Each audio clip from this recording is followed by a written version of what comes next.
Right now, as you are watching this, the AI semiconductor industry is going through the biggest structural shift since NVIDIA first put a GPU inside a data center.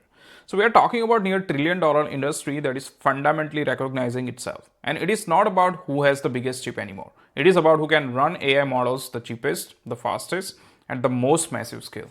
And the battle has moved from training big models to running them efficiently. And that one shift is rewriting who wins, who loses, and where hundreds of billions of dollars flow.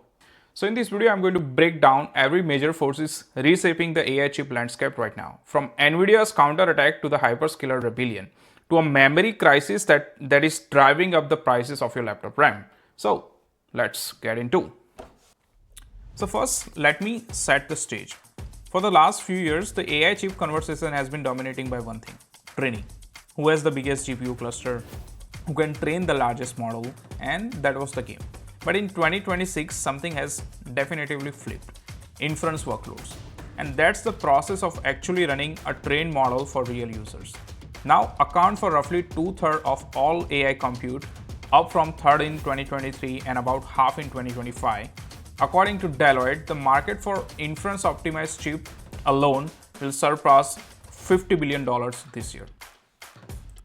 So think about it. Every time you ask ChatGPT a question, every time Gemini generates an image, every time an AI agent book a flight for you. So that's inference. And as hundreds of millions of people use these tools daily, the cost of inference has become the strategic battleground. And the new scoreboard is not flops anymore. It's cost per token and performance per watt. And that one shift has cracked open the entire competitive landscape. So here where it gets really interesting. The biggest customer of NVIDIA, like Google, Amazon, Meta, Microsoft, have become its most formidable competitors. So analysts are calling it the great decoupling. So let me walk you through what each one is doing. So Google has its TPU V7, codename Ironwood, now generally available. So it's built on TSMC's 3nm process and deliver 4.6 petaflops of FP8 compute per chip. So Google uses optical circuit switching to link thousands of these into super pods that act as a single brain. Amazon has fully deployed Trainium 3 and they are already using it as a bargaining chip.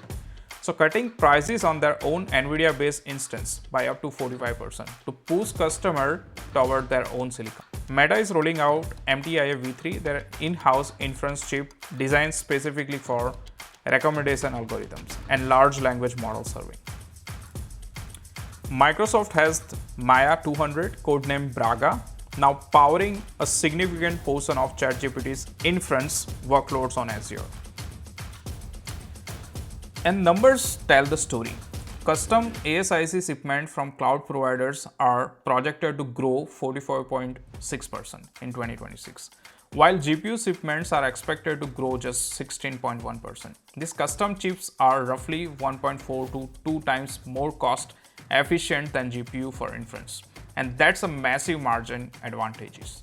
So by the end of 2026, NVIDIA's market share in the broader AI accelerator space is expected to drop from peak of 95% down to 75 to 80%. Still dominant, but no longer a monopoly. Now, NVIDIA isn't sitting still. They've accelerated to an annual release cadence, which is insane for chip design. Their Rubin architecture, slated for late 26, will introduce HBM4 memory and the ARAM-based Vera CPU. But here's the really interesting move.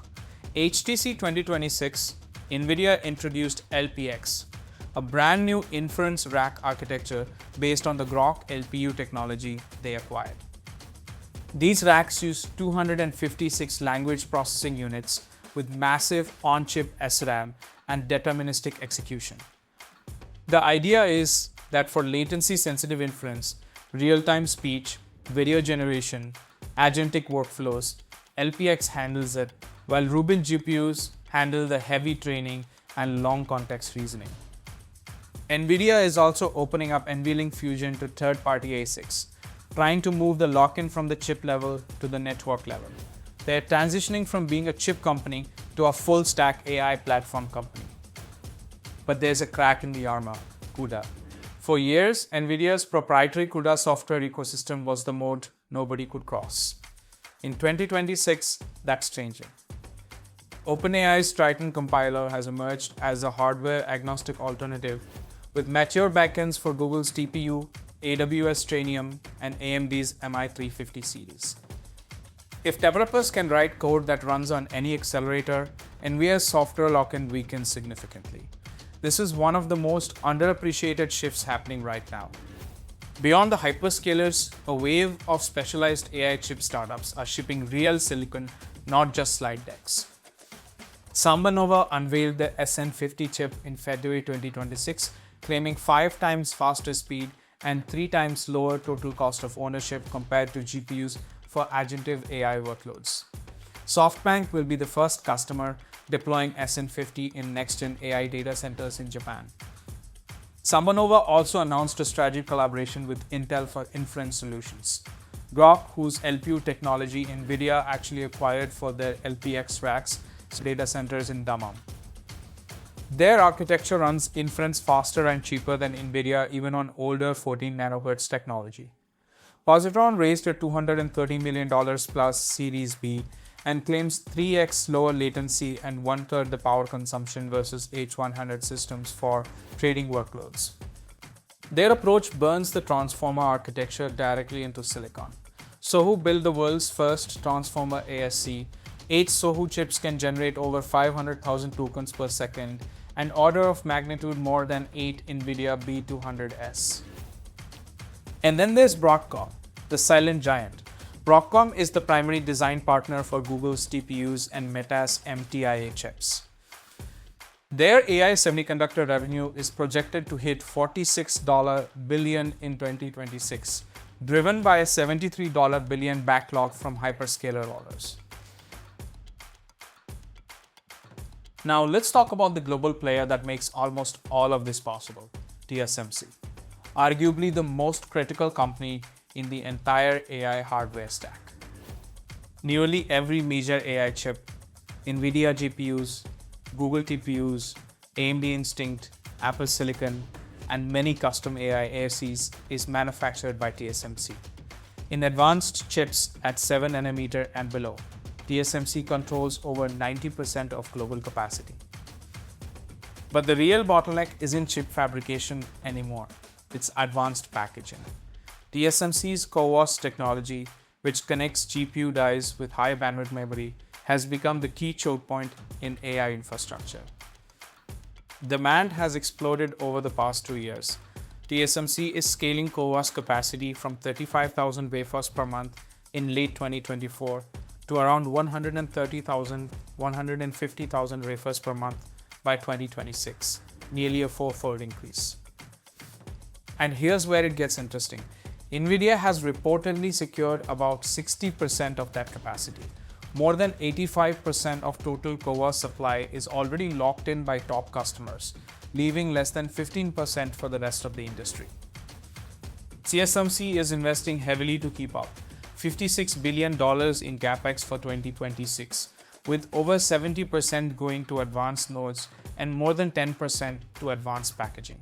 CEO CCY expects AI accelerator revenue to grow 56% annually through 2029. TSMC is pushing forward with 3nm, 2nm, and eventually 1.6nm nodes. The only real wildcard, geopolitics. If TSMC controls the logic, South Korea controls the memory, and in the AI era, memory has become just as critical as compute. We are in the middle of a full-blown memory war. SK Hynix is the HBM king. They hold roughly 60% of the high bandwidth memory market through a tight partnership with NVIDIA. At CES 2026, they stunned the industry by debuting the world's first 16-layer HBM4 stack with 48 gigabytes. Individual DRAM wafers thin to just 30 micrometers, 1/3 the thickness of a human hair, running at 11.7 gigabits per second per pin. SK Hynix has completed HBM4 development and is ready for mass production, a world first. Samsung is fighting back hard. After stumbling on HBM3E yields, Samsung's co-CEO declared that customers have said Samsung is back. Their strategy is different. They are leveraging vertical integration, producing both the memory and the logic-based die in-house, positioning as a turnkey provider. Samsung plans to expand production capacity by 50% in 2026. Both companies have accelerated HBM4 mass production to February 2026 to meet NVIDIA's Rubin architecture timeline. Both have delivered paid final samples to NVIDIA, a signal that contracts are being locked in. The scale is staggering. Samsung and SK Hynix signed a letter of intent with OpenAI for the eventual supply of 900,000 DRAM wafers per month for the Stargate project alone. And here's the ripple effect. Manufacturers are reallocating up to 40% of their advanced wafer capacity toward AI memory, leaving consumer PCs and smartphones in state of supply rationing. DRAM prices are projected to rise another 40 to 50% through the first half of 2026. Enterprise SSD prices have doubled. AI is literally cannibalizing the memory supply for everything else. One more thing about HBM4 that's genuinely new.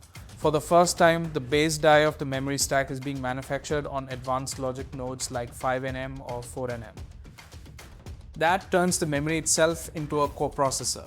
It can do data pre-processing right inside the memory module before data even reaches the GPU.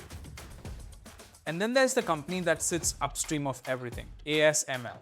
They're based in the Netherlands and they are the world's sole provider of extreme ultraviolet lithography machines, the only tools on earth that can print chips at 7 nanometer and below. Each EUV machine costs upward of $200 million. The new high NAA UV systems essential for 2 nanometer chips and beyond cost around $380 million each. ASML holds roughly 90% of the EUV market with no meaningful competition in sight. Their order backlog stretches over 2 years. The geopolitics are intense. In December 2025, the Netherlands officially joined the US-led Pax Silka Alliance, unifying Dutch and US export policies on semiconductor equipment.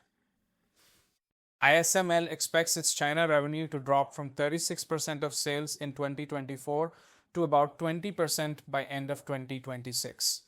But here's the wrinkle. ASML Chinese chip makers are finding workarounds. They've learned to apply multi-patterning to older DUV lithography tools, which aren't fully restricted, to produce chips that come uncomfortably close to the cutting edge. ASML sold 70% of its DUV systems to Chinese entities in 2024. Chinese firms bought $38 billion in equipment from the top 5 allied suppliers last year, a 66% increase from 2022. So you have this cat and mouse dynamic.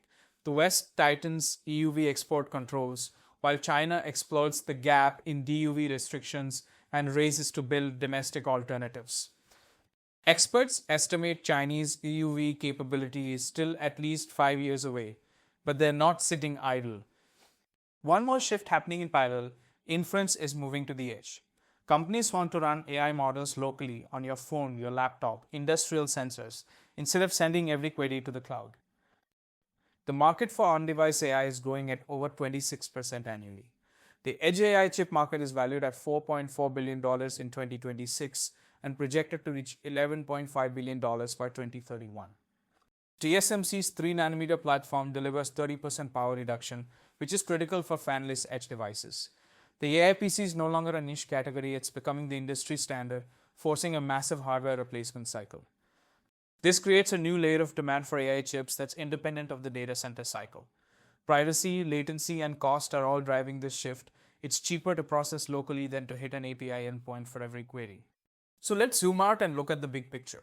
What's emerging is a deeply interconnected but increasingly fragmented global supply chain. Taiwan, TSMC manufactures the logic and does the advanced packaging, the physical heart of AI. South Korea, SK Hynix, and Samsung provide the memory. Without HBM, no AI chip functions. The Netherlands, ASML provides the lithography tools. Without EUV, no advanced chips get made.